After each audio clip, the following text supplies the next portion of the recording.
Hey guys, what's going on? Welcome to the show. Welcome to It's Still Real to Me. I'm your host, John Kucher, aka Johnny Fashion. No Big Bad Harmon today. Harmon is at work. It's kind of the middle of the morning for us over here in Maine, and it's about 9 a.m. We're doing it this early because our guest today is from across the pond in the UK. We've got Chris Mitchell via Google Hangouts, the owner of Custom Wrestling Figures. Chris, thanks for coming on today. How are you, man? I'm good, thanks, John. Thanks for having me here.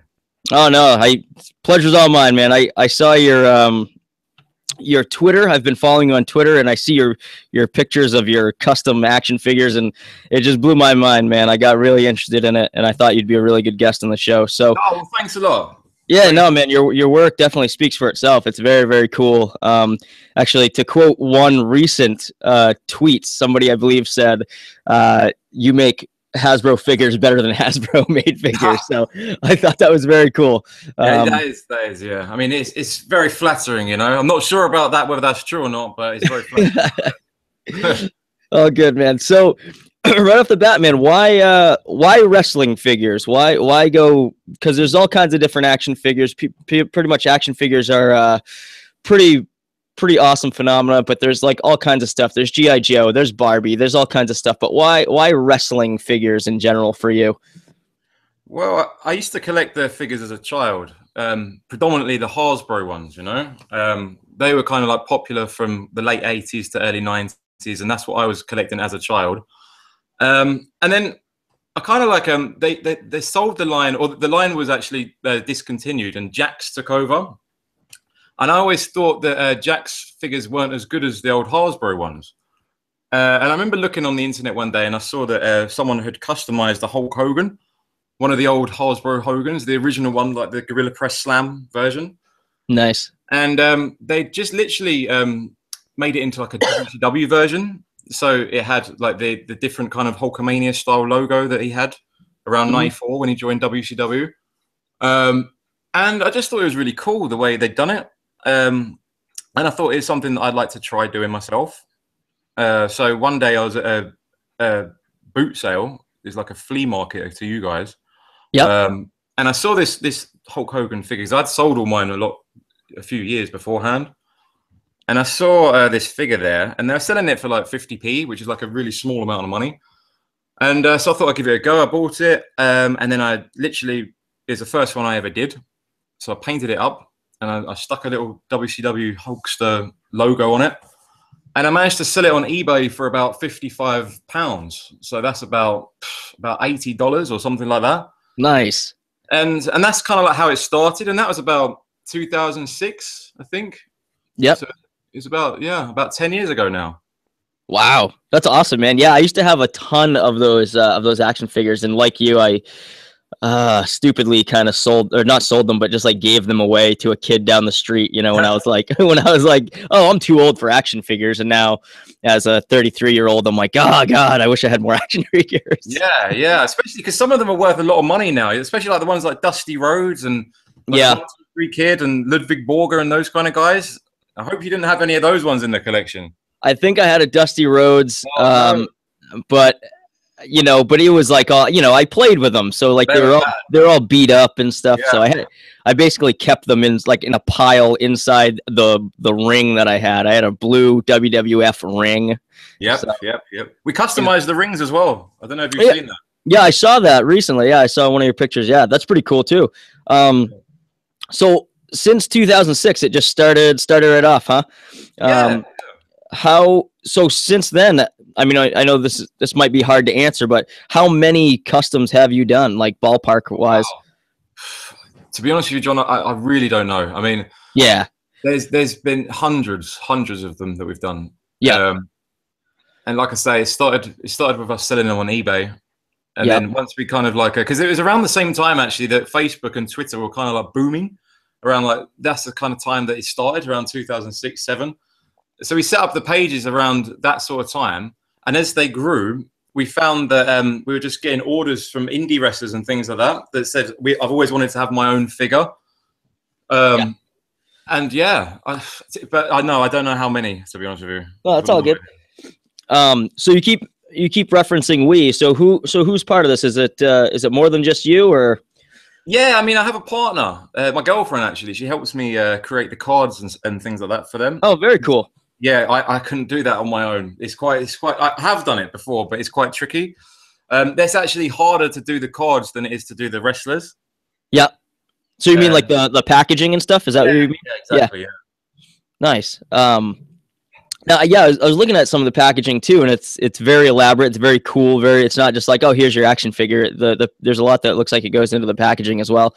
Now, how does that work with like stamping, a WWF logo on there, or like a WWE thing, or like, do you have to get certain licensing or anything like that, or how does that work? Well, for the indie guys, we don't have to, right? Because we're basically, they send us all the stuff that they want us to put on the cards anyway. Yeah. A lot of it is like their own images and stuff like that. So they're giving us the permission to use it. With the WWE stuff, it's always like as a hobby. So there's no profit made there. So we don't have to get permission or anything like that. Gotcha. Right on. We don't make those to sell them. Gotcha. Yep. So if you can, run us down through the process. I mean, not giving away any of your secrets or tips or anything, but run us down through the process of how you would really go through making a custom action figure, kind of from start to end here. Well, first of all, we get the base figure, which is usually, like I said, ones that you find at the flea markets. They're quite cheap. And they're usually ones like you were saying before, they're kind of battered, they've been through the wars and stuff. And we'll take one of those. And the first thing is you kind of have to put a base coat on it. So that it's ready to be painted, sand down, things like that. Sorry, can you hear me? Yep. Yeah, sorry, I just went off there. But yeah, you have to sand it down, make sure that the area is nice and smooth. You've got a base coat on there, and then you just literally kind of like detail it with anything that you want to put on there. Tattoos are always quite hard because you have to use like very fine. What I find works best for like tattoos and finer details are actually Sharpies. And that's something we always add at the end. So that's kind of like added after we've done all the painting and everything else. And then once we've got the figure there and it's completed, we have to go through a process called vacuum forming. If it's a carded wrestler, and that involves us basically putting the figure into a plastic bubble that we can then vacuum form down. So it takes the shape of the figure, and then we put that on the card. And we just use kind of like double-sided tape and things like that for that, so that it doesn't ruin the ink or the design of the actual card. And yeah, and it's just a case of after that, it's just getting the right kind of like shape of the packaging itself, and that's it really. Very cool. I've looked up a few like videos on YouTube and stuff, just like the processes of it stuff. It looks really, really cool, man. It's weird because it's never like something that I've even thought of. I mean, it's kind of like similar to you back in 2006 where you're like, oh, this is, it was all kind of new. But yeah, as of late, I was like, man, this is such a cool process. I'd love to even, give it like give a hack at it, and just like a home kind of thing. But yeah, of course. I mean, there's lots of different ways to do things. I mean, some customizers will go through a completely different process than what I do. But that's the kind of general way that I do it. I keep it very simple, very straightforward. I try and avoid mixing up parts as much as I can to keep it authentic so that they look the way they would back in the day, Yep. But yeah, I mean, there are many different ways you could go about it, really. Yeah. So how do you go about like doing a custom one that's not kind of like as opposed to like an indie wrestler that doesn't currently have a figure out? Like I imagine like doing, like a Macho Man Randy Savage is probably easier than doing someone that doesn't have a figure out, Absolutely. Yeah. So how do you go about doing that where it's like completely brand new? Well, it's funny you should say that because that's probably the hardest part of it, because obviously our main target audience are indie wrestlers, and none of them have kind of like action figures. We have to use old wrestlers, whether it could be a Jax figure, it could be a Mattel, or it could even be one of the original Hasbro heads. And we pick the one that looks most like the wrestler that we're trying to create. And then we have to kind of use like something called millipump, which is like epoxy molding putty that you use, and we kind of try and shape their head and match it as best as we can. And it's an ongoing process. It's kind of like hard to get right, but luckily we managed to kind of like do it as best we can, and we're happy with the results. So nice, very cool. How long is the process from, just from the very like start, like when somebody asks you, hey, can I get an action figure, from like the very beginning of like, how do you, like, from the quote to, to somebody has it in their hands, like what's the turnaround for you guys? Well, if it's a carded one and we're sending it to the States, it's usually about a month. Okay, it's not bad. No. If it's a loose one, it's usually a bit quicker than that, about 3 weeks or so, 2-3 weeks. It depends how quick the shipping is, because often it varies, Yeah. You can never really tell how long it's going to take. But if it's someone over here in the UK, it wouldn't really take long at all, especially if it's a loose one. We could have it with them within a week. Wow, that's crazy. That's a crazy turnaround. I would not have guessed that. I would have thought that it would have been longer, just because I don't know enough. Maybe it's my naivety or whatever, but I thought it'd be like 3 months. But that's crazy. It depends, kind of like what. Like someone's just recently ordered like a 3-pack from us, so it depends. Providing it's just the one wrestler, then that's usually the sort of turnaround time. But if it's like more like a tag team, or like a 3-pack or something like that, then it can take a bit longer. Yeah, of course. Yeah. Is there like a particular custom figure that you're pretty fond of? Is there one that you maybe won't let go, or is there something like that on your collection? Well, yeah. I mean, it's funny you should say that, because obviously, like I was saying before, like we can't really sell the ones that we've made of the old WWF guys, for copyright reasons. So I've got a lot of those that have just built up, and I've been lucky enough to keep hold of them.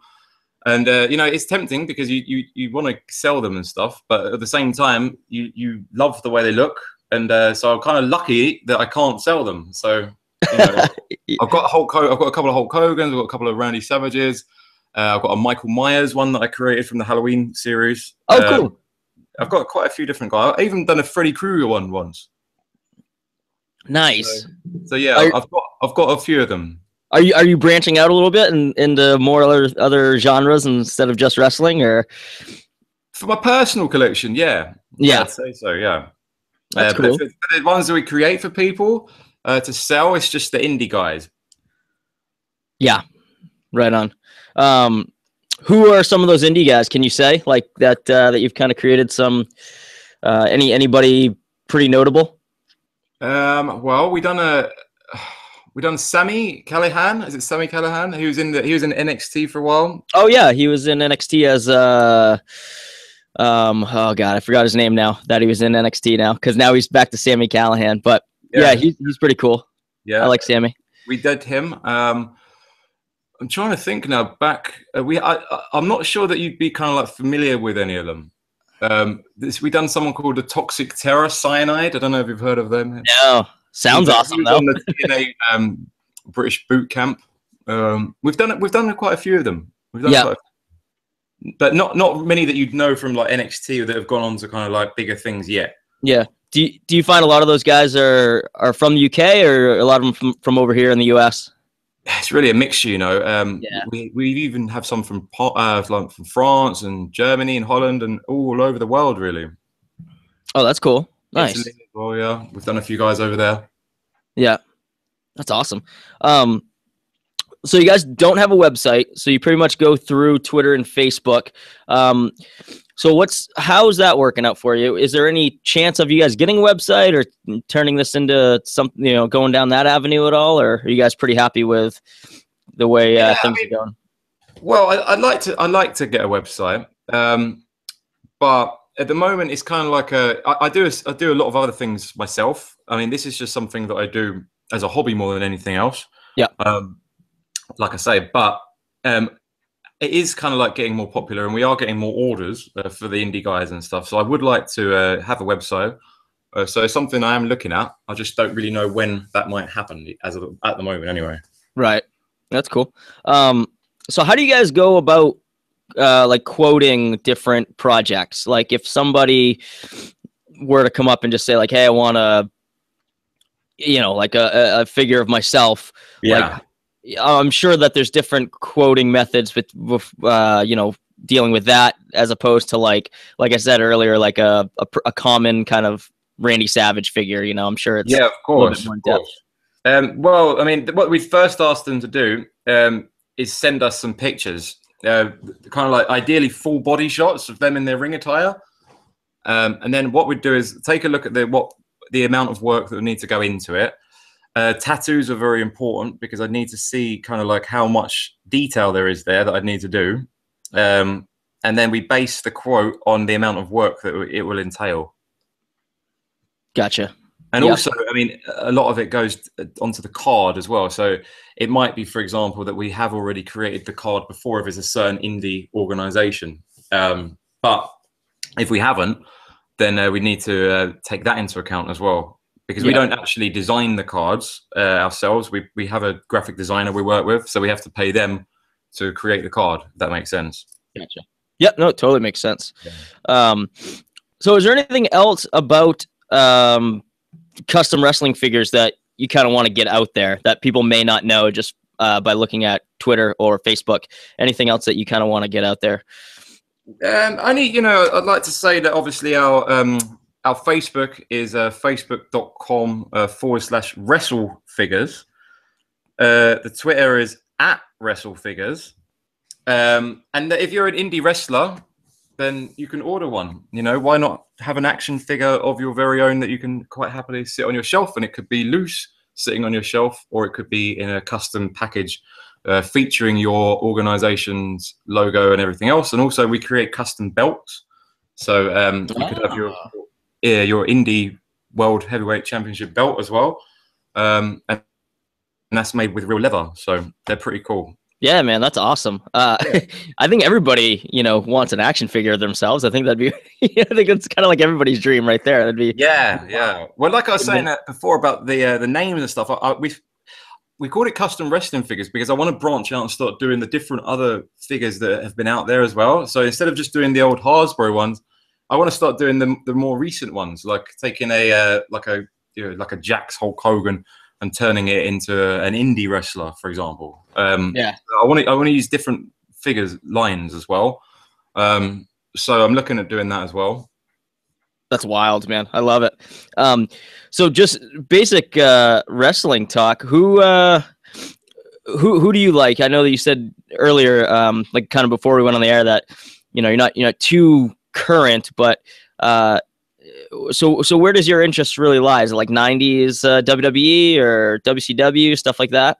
Well, I think that with me personally, anyway, I always kind of like have a soft spot for when I first started watching wrestling. You know, when I first fell in love with it, and it's usually like the era that gets the most kind of like flack, and that for me was like 1990, 91. So I became a fan about 25, 26 years ago now. Yeah. So my main interest in wrestling was around the late 80s to around the mid 90s. And I liked it through the Attitude Era as well, a lot.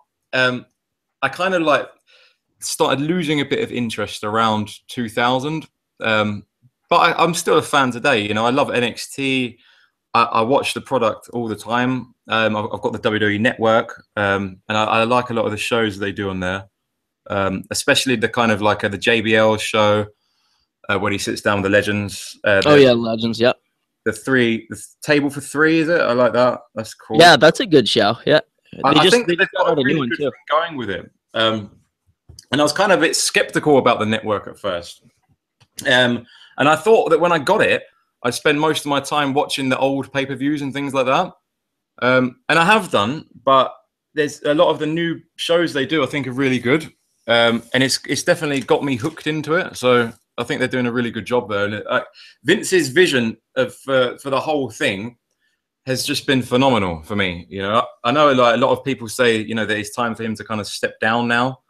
But for me, I think, you know, that WWE Network that he set up is the way forward, and they're doing a great job.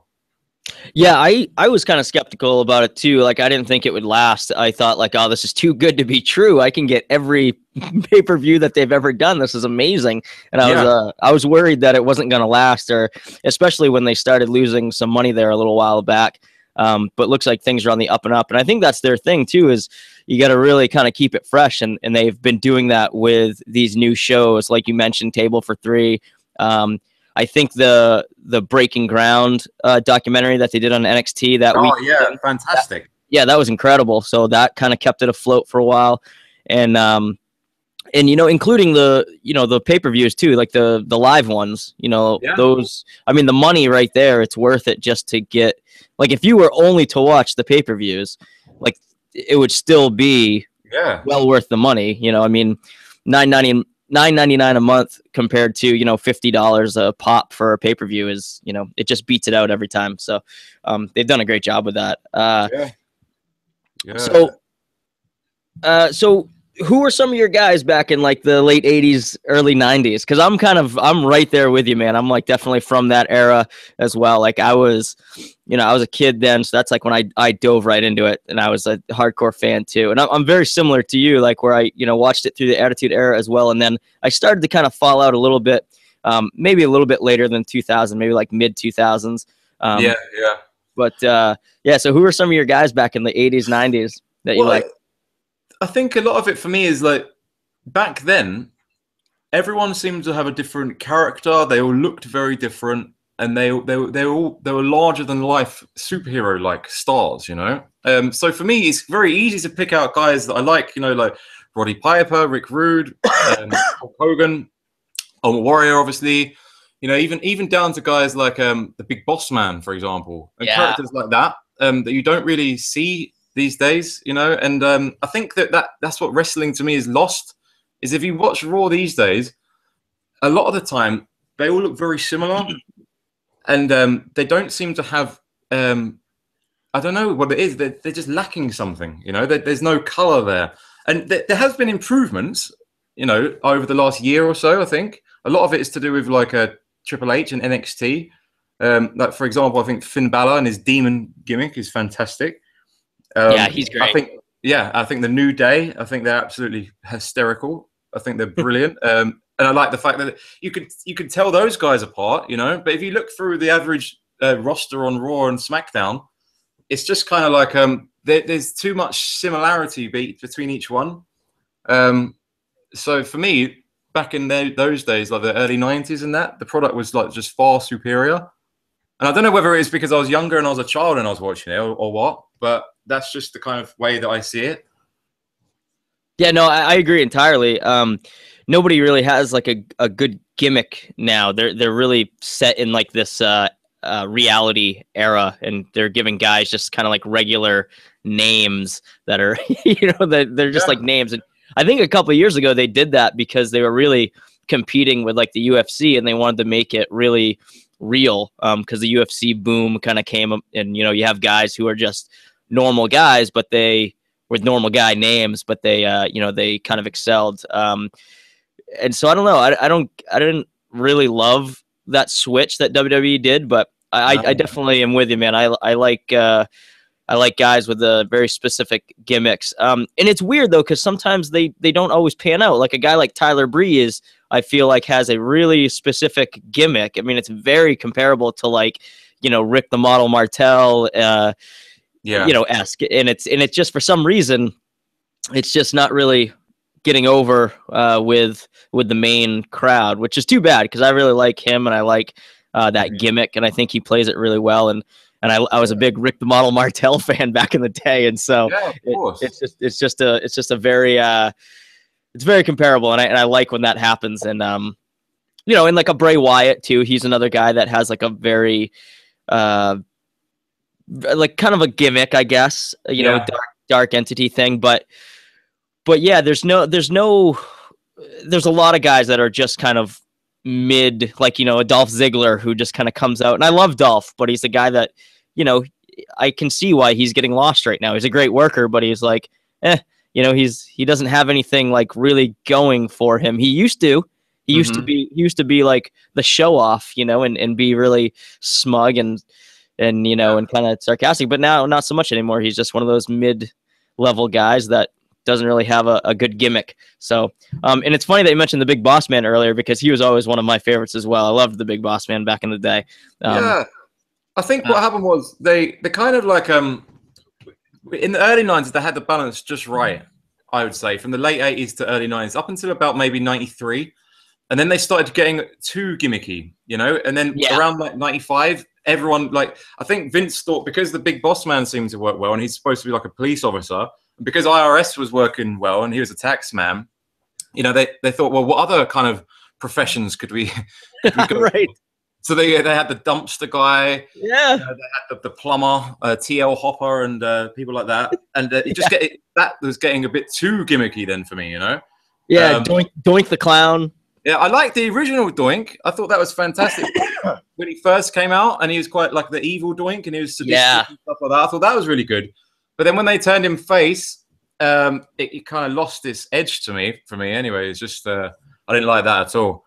But I think, like I said, during that whole period, late 80s, early 90s, they had the balance just right of like proper wrestlers and also gimmicks as well. And they managed to kind of all have a character at the same time.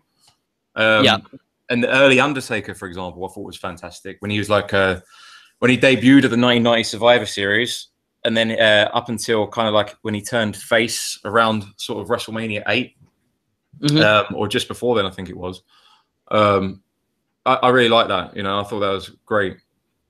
I actually had that Survivor Series taped on VHS when I was a kid, and I would watch it when I would stay home from school sick, and so I might watch it today because I'm kind of sick. So it was great, and like, I'm right there with you, man. His whole persona was awesome. He didn't talk. And here's another thing too. You don't see a lot of valets anymore, or managers, or anything like that. Everybody is kind of just put out there. Like, besides Paul Heyman, there's not a ton of managers. And that's something they should do, because there's so many guys that lack the charisma that they need to get themselves over. Right. And a combination of that and the fact that all the promos are scripted now is a recipe for disaster. So you might as well get someone in that can play the role of a manager, like be the Bobby Heenan or the Jimmy Hart, that can get the wrestler over, because Bobby Heenan, as far as I was concerned, it was one of the greatest of all time. And totally. If you look back at his the Heenan family and people like that, a lot of them didn't really have much personality, but because of Bobby Heenan's ability to kind of sell you the wrestler, it worked really well, Right. I don't think I ever heard like Haku or the Barbarian talk. It was always Bobby the Brain Heenan, with the Heenan family. And I feel like he had that faction before factions were cool, and it was very cool. It was very nice. I liked Heenan a lot, and obviously Jimmy Hart, obviously one of the best as well.